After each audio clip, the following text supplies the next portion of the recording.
일본 올림픽 박물관엔 고 송기정 선수의 사진이 내걸렸습니다. 일본의 금메달리스트로, 일본의 역사로 소개됐습니다. 송기정 선수의 가족은 이렇게 말했습니다. 진짜 손기정 선수의 아픔을 좀 자기네들도 생각을 했다고 하면 이런 식의 표현들은 예의가 아니다라고 생각을 하고. 네, 1936년 베를린 올림픽의 슬픈 마라토너는 85년이 흘러도 여전히 잘못된 역사에 갇혀 있는 것 같습니다. 온누리 기자입니다. 올림픽 무대에서 가장 먼저 결승선을 끊었던 손기정은 시상대 위 가장 슬픈 표정의 금메달리스트로 남았습니다. 일장기가 올라가고 기미가요가 울려 퍼지는 가운데 월계수 화분으로 일본 국기를 가리고선 우승자. 선수에게는 치욕의 역사였지만 일본은 지난해 새로 문을 연 올림픽 박물관에 손기정을 일본의 역대 메달리스트로 소개했습니다. 1936년 베를린 대회 육상 경기 남자 마라톤이란 설명만 일본어로 달아놨기에 모르는 사람들은 일본인이라 오해할 수밖에 없습니다.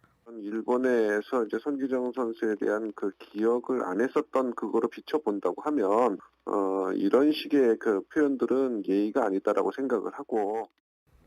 당시 일본 국적으로 대회에 출전한 건 사실이지만 시대의 아픔 때문에 어쩔 수 없었던 걸 감안한다면 최소한 한국인이란 설명은 붙였어야 한다는 지적입니다. 실제 국제올림픽위원회 IOC 홈페이지도 손기정 선수를 소개할 때는 당시 한국은 일제강점 시기를 겪었다는 역사적 설명과 함께 우리 국적 선수임을 밝혀두고 있습니다. 이 승리는 결코 내 개인의 승리가 아니라 전 우리 일본 국민의 승리라고 하겠다. 크게 말하라고 재촉하는 일본의 강압 속에 원치 않는 소감까지 읽어야 했던 금메달리스트는 85년이 지난 지금까지도 그 굴레를 벗어나지 못했습니다. 슬픈 우승자로 할 수밖에 없었던 그 환경이 사실 일제강점에 의해서 만들어진 건데 아직도 슬픈 우승자로 계속 두는 것 같은 그런 인상도 들고. JTBC 온누리입니다. 일본이 2달 만에 코로나19 긴급 사태를 해제합니다. 올림픽 때 관중을 드리기 위해서입니다. 매일 경기를 관람할 수 있는 4,600만 원짜리 여행 상품도 등장했습니다. 하지만 현지 전문가들은 방역을 우려합니다. 이러다 올림픽 기간 중에 다시 긴급 사태를 발령해야 할지도 모른다고 경고합니다. 윤서령 특파원입니다.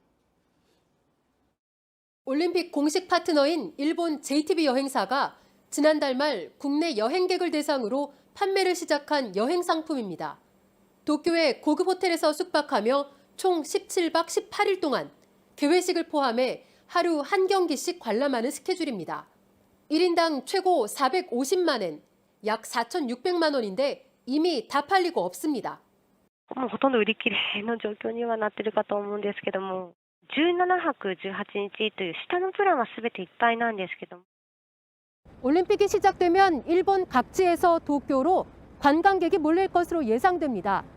조직의 추산에 따르면 경기장 주변의 관객이 하루 최대 22만 5천 명이고 경비원, 자원봉사자 등까지 합치면 30만 명에 달할 것으로 보입니다. 이렇게 유동인구가 늘면 코로나19도 퍼지기 더 좋은 환경이 됩니다. 전문가들은 관객을 경기장에 들이는 경우 올림픽이 열리는 7월 말부터 8월 초 사이 긴급 사태를 다시 발령해야 할 것이라고 경고했습니다.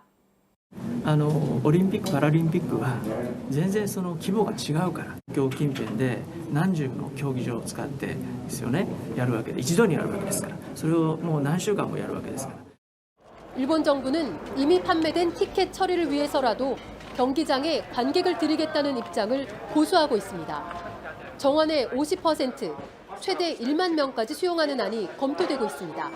도쿄에서 JTBC 윤서령입니다.